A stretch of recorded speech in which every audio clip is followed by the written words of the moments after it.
Dropped a message in the family group chat Friday night. Don't come to the barbecue this weekend. My new wife says, you stink up the whole party.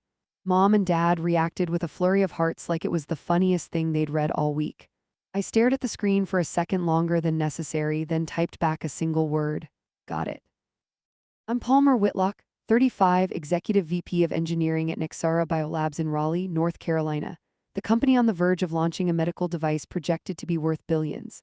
To my family, though, I'm still the awkward sister who hides in a lab, the one they assume scrapes by and never really amounted to much. I locked my phone, set it face down on the desk, and kept signing contracts that could have bought our parents' entire neighborhood twice over. When people make it clear I'm not wanted, I don't plead and I don't defend myself. I let time and consequences do the explaining. If you've ever been treated like the punchline in your own family, hit that like button and subscribe with notifications on. You're not going to want to miss what happened the very next morning when she screamed loud enough for the whole floor to hear. Saturday morning, 9:17 a.m., Blair's voice crackled through the intercom. Palmer, there's a woman downstairs insisting she needs to speak with whoever handles Angel Investments. She won't give her name and says it's urgent. Her husband is with her. I told Blair to send them up. Exactly 1 minute and 53 seconds later, the glass doors slid open. Tegan stepped in first, wrapped in a red bodycon dress, oversized sunglasses shoved into her hair like she was walking onto a set instead of into a corporate office. Gage followed a step behind, hands jammed into his pockets, eyes glued to the floor.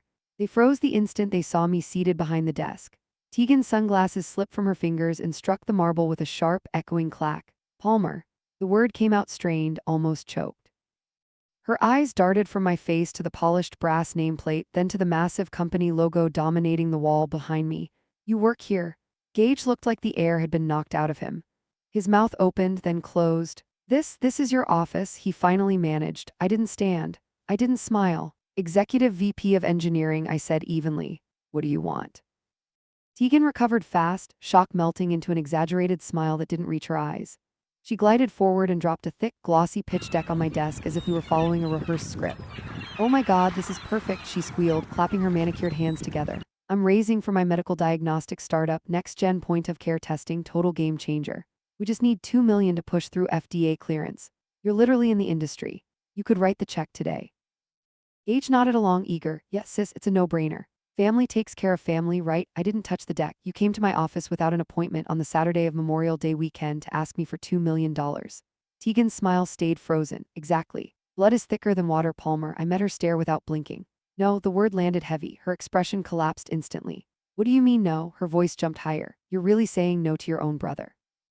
Gage stepped closer. Palmer, come on. This could set us up for life. Leave now, I repeated, slower this time. Outside the glass walls, the open-plan floor had gone dead silent. Engineers within 50 feet suddenly became deeply invested in their monitors. Tegan's face flushed to match her dress. Are you kidding me right now? She shouted. You sit in your fancy corner office making millions and you won't help your own flesh and blood. She spun toward the glass so everyone could hear. This is why nobody wants you around. Your jealous Gage finally has a real partner, and all you have is this cold, pathetic job. Security was already moving. 2 guards appeared at the door before I reached for the button. Ma'am, you need to lower your voice and exit the building, the taller one said. Tegan whirled on him. Do you even know who she is? That's her brother, Gage snapped, grabbing her wrist.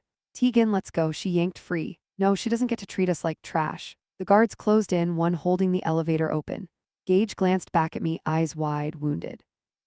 You're really choosing this place over us, he muttered as they pulled Tegan away. She was still screaming about lawsuits and regret when the doors finally sealed shut. Blair stepped in once the hallway went quiet. Your brother's wife is something, she said dryly. I opened the pitch deck just long enough to see the cover. Tegan Ashford, CEO and founder. Gage's name was nowhere on it. I fed the entire thing into the shredder and watched the pages curl into ribbons. My phone started vibrating before the elevator reached the parking garage. Gage called once. I let it ring again, then again. On the 5th call, I answered. What do you want, Gage? His voice cracked with rage.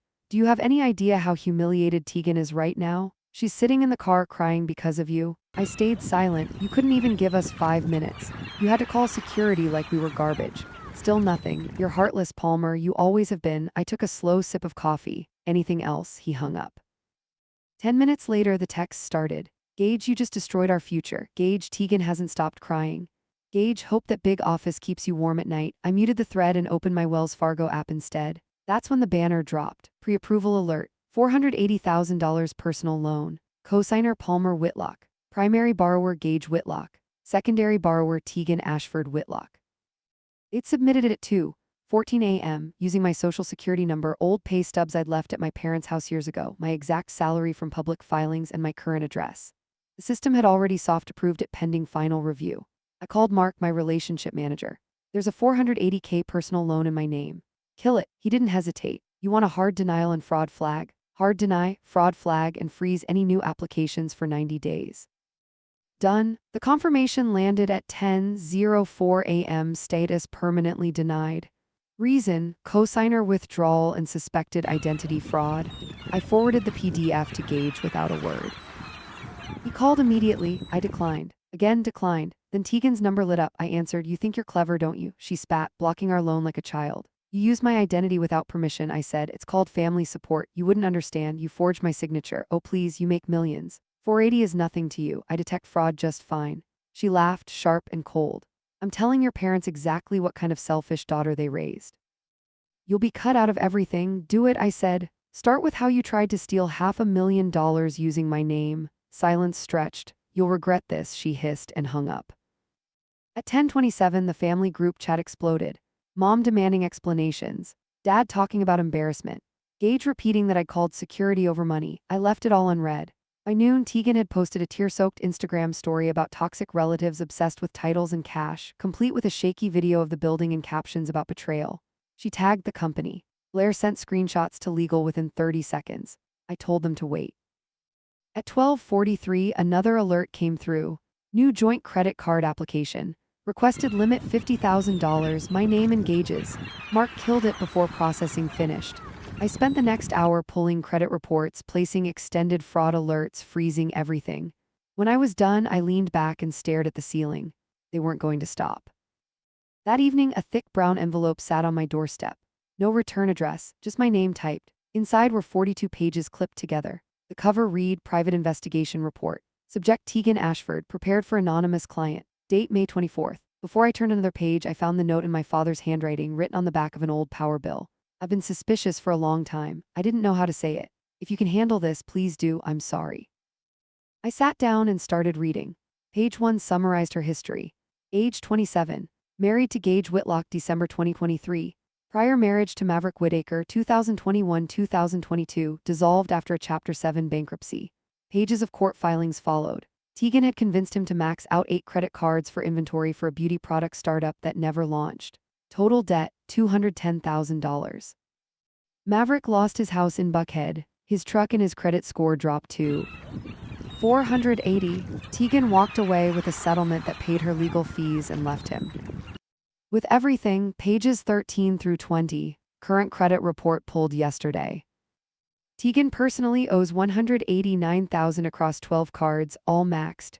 Interest alone runs her $3,000 a month. Pages 21 through 34. Brand new personal loans opened in the last 3 months, all in Gage's name only. Total borrowed $142,000. Purpose listed on each application: home renovation and business equipment. No renovations have started, no equipment purchased. Bank statements show the money moved to Tegan's personal account the same day it hit.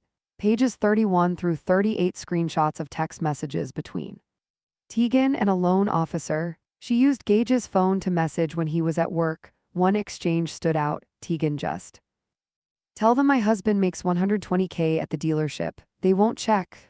Loan officer approved." Pages 39 to 42. Social media deep dive, private Instagram.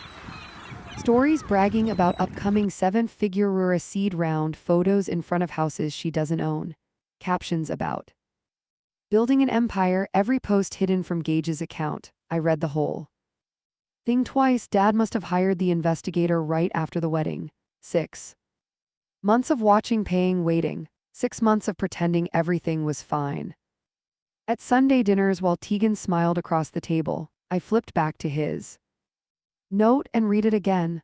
The handwriting got shakier toward the end, like he'd written it fast before he changed his mind. My phone stayed silent the rest of the night. No more calls from Gage. No More threats from Tegan. The group chat had gone quiet too, probably because mom and dad were trying to figure out what story to believe. I poured a glass of wine, sat on the couch, and opened my laptop. First, I emailed Maverick Whitaker. The investigator had included his current contact info. Subject line: Tegan Ashford body. I have the full report. I know what she did to you. I need 5 minutes of your time tomorrow night. Name your price. He replied in 6 minutes. No charge, just tell me when and where. Next, I pulled up the property records for the house Gage and Tegan live in. Cary address, 3 bedrooms, built 2018. Deed still shows my name alone. I bought it 4 years ago so Gage wouldn't be stressed about rent while he figured out his career. Title never transferred. Mortgage in my name only. Monthly payment auto-drafted from my account. I opened the mortgage portal and turned off auto pay. Then I scheduled an email to my real estate attorney for Monday morning. Subject: begin formal notice to vacate. 30 days. I closed the laptop, picked up Dad's note again, and ran my thumb across the ink. He hadn't asked me to fix anything. He hadn't begged. He just handed me the truth and trusted I would know what to do with it. For the first time all day, I felt something close to calm. Tomorrow was Sunday. The barbecue was still 24 hours away, and I already knew exactly how this would end. Sunday evening, 9:00 p.m. sharp. My SUV rolled into the driveway of the Cary house. I left the engine running and the headlights on. Maverick Whitaker stepped out of the passenger seat, tall, quiet, carrying a thin manila folder. He had landed at RDU 2 hours earlier on the last flight from Atlanta. I paid for the ticket. He still refused to take cash. Gage opened the front door before we reached the porch. Palmer, what the hell are you doing here? I walked straight past him into the living room. Tegan was on the couch, in yoga pants and an oversized hoodie, phone in hand, mid-scroll. She looked up and froze. Maverick followed me in and closed the door behind him. Tegan's face drained of color. Mav, the name came out. A whisper. He didn't smile. Hey, Tegan. Gage glanced between us, confused. Who's this? I answered for him. Maverick Whitaker, Tegan's first husband. Tegan shot off the couch. What is this? Some kind of ambush? Sit down, I said. She didn't. Gage did. Maverick placed the folder on the coffee table and flipped it open. Court-stamped bankruptcy petition 2022, 8 maxed credit cards, a house foreclosed in Buckhead. His signature next to hers on every page. He pulled out his phone. Next, opened a screenshot gallery and laid the phone face up. Text from Tegan to him, 2 years old. Sign the new cards, baby. It's just temporary. Once the business takes off, we'll pay it all back. Promise. Stop being paranoid. The bank won't even notice. Gage stared at the screen like it was written in another language. Tegan found her voice. That was years ago. I was young. I made mistakes. You drained him dry. I cut in. Then you moved on to the next one. Gage finally looked at her. Tegan, she turned on him, eyes blazing. She's lying. She's trying to ruin us.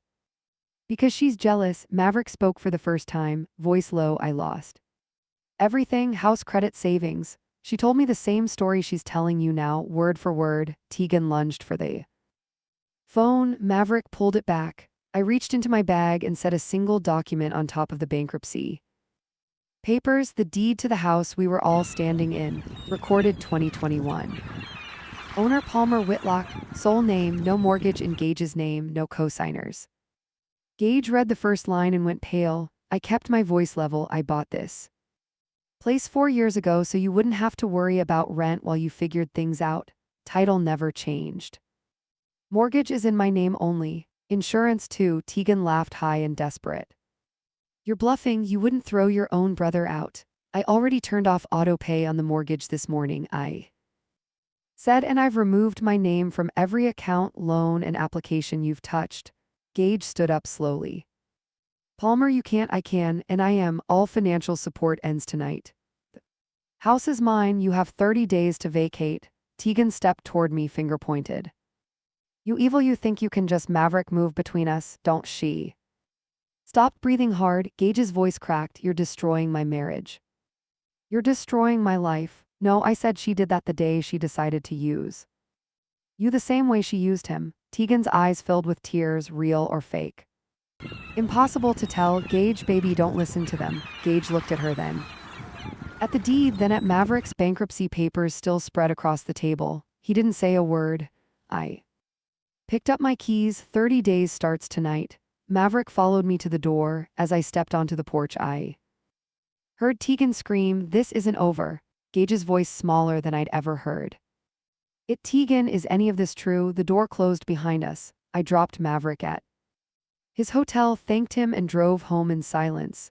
My phone stayed dark the entire way. Gage started calling at 11:47 p.m. Sunday night and didn't stop until the sun came up. 57 missed calls. 219 text messages. Gage Palmer, please pick up. Gage, I'm on my knees here.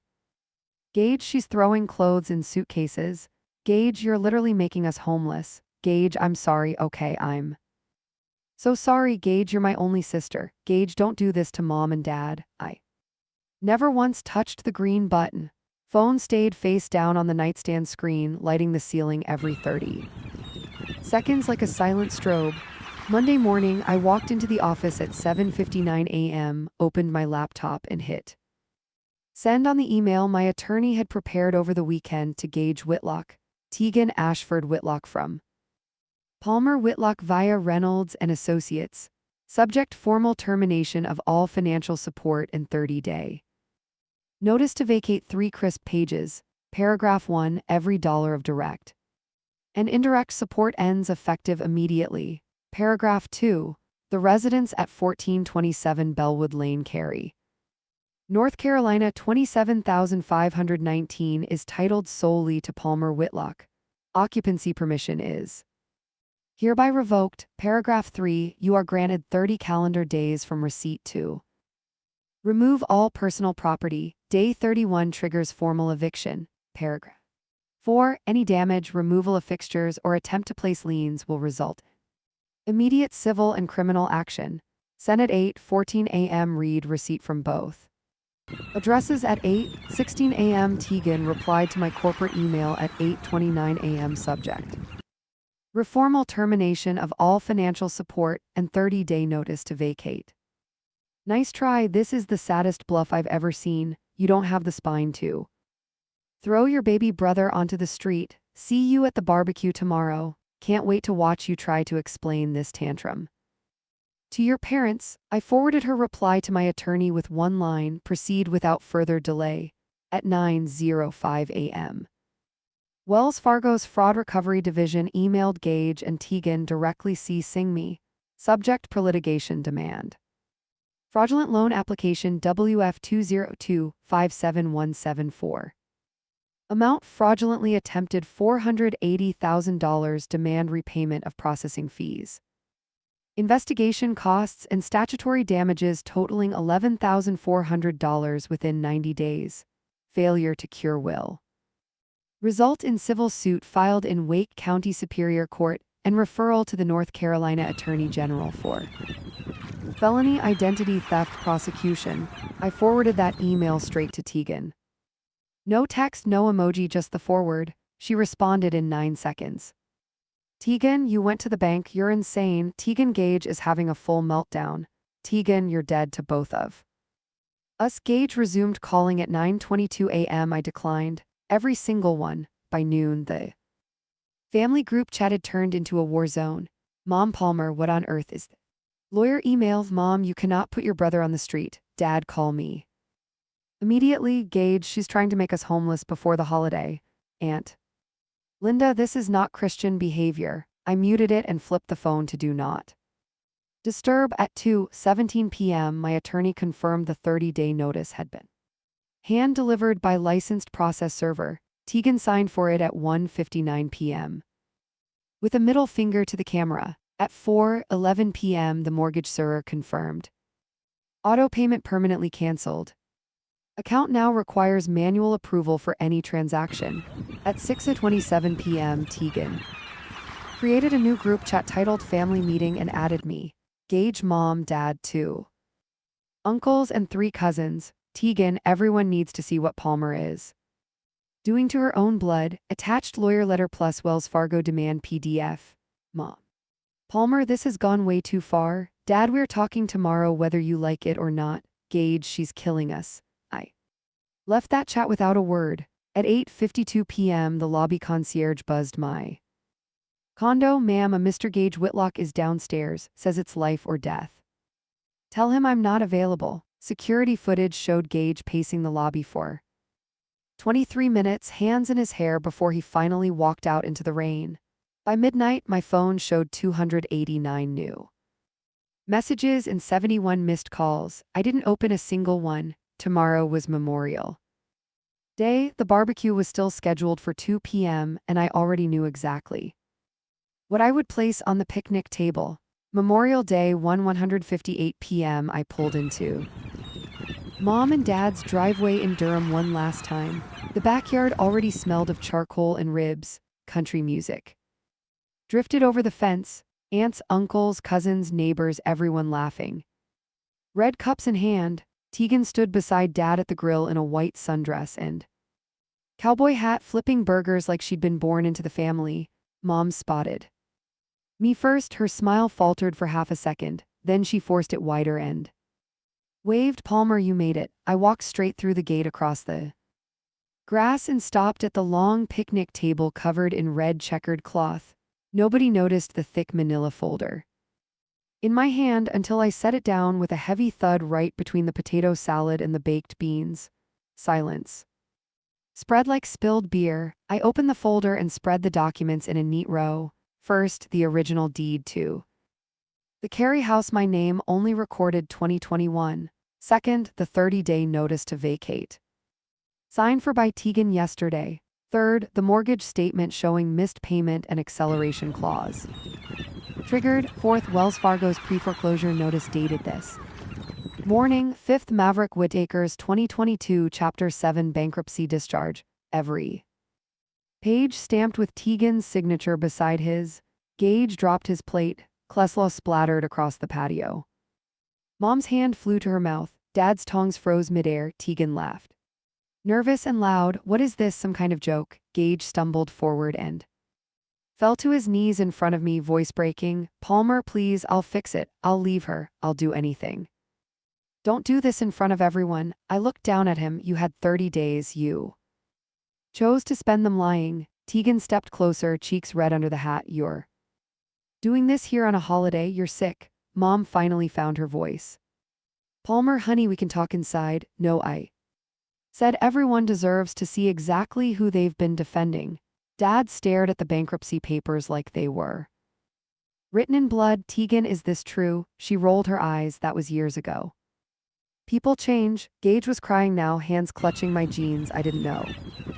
I swear I didn't know the full story. I love her. Please, Palmer. I stepped back, so his fingers slipped off the fabric. Tegan kept going. You're just jealous because nobody wants you. You're alone with your money and your big job, and you hate that. We're happy. Aunts gasped.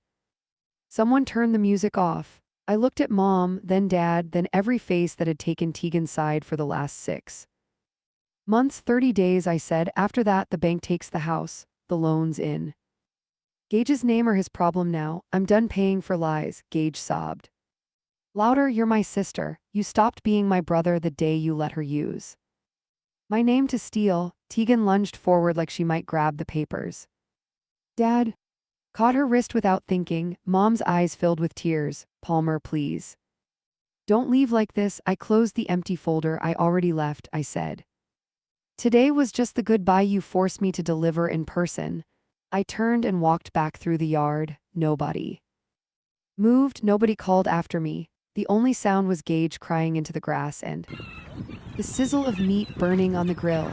I got in my car, backed out, and drove away without looking in the rearview mirror once. 3 months later, the foreclosure was final. NK padlock gleamed on the front door. The foreclosure sale happened on a Tuesday morning. I didn't attend. The trustee emailed me the final paperwork at 11:07 a.m. Property reverted to lender. Deficiency balance waived because I never signed as borrower. Clean break. Tegan got hit with 3 separate civil suits the same week. Wells Fargo for the fraudulent loan fees, 2 credit card companies for the balances she had run up in Gage's name once I locked everything down. Total judgments 163,000. And counting, her wages if she ever finds a job are already garnished for the next 15 years. Gage's credit score crashed to 510. The auto repair shop he worked at ran a routine background check. After 6 months of employment and fired him the next day, no one in the triangle will hire a mechanic with that kind of red flag. Mom and Dad put their little Durham house on the market in August. They accepted an offer 10 grand under asking just to close fast. Proceeds went straight to paying off the newest loans Tegan had convinced Gage to take out before I cut the cord. They moved into a 2-bedroom apartment off Guest Road. Mom still leaves the porch light on every night just in case. I blocked every number that ever belonged to them, changed my personal cell, changed my work direct line, had blare screen every unknown call at the office. Even my mailing address is now a private P.O. box under the company name. I never heard from Gage again after the barbecue. Tegan tried once from a burner 2 weeks after the sale. The message was 4 minutes of screaming and crying. I deleted it without listening to the end. Sometimes late at night, I pull up the county property records and look at the Carey House, status bank owned. Photos from the listing show the room stripped bare. The walls Gage painted last year, already patched and repainted neutral beige. Dad sent one letter through my attorney in September, handwritten 3 pages. He apologized for not speaking up sooner. He said Mom cries every time she drives past the old neighborhood. He said Gage sleeps on their couch some nights and hasn't spoken to Tegan in weeks. He asked if we could ever sit down as a family again. My attorney mailed the reply I dictated. No, that was the last contact. People keep asking if I feel guilty if I miss my little brother. If blood really isn't thicker than water, the truth is simpler. Sometimes protecting the family means knowing exactly when to cut the poison out. No matter how loud it screams, no matter how much it bleeds. I sleep fine now. The end. Thank you for watching the full story. If it hit you even a little, drop a like, leave a comment, and subscribe so you never miss the next one. See you soon.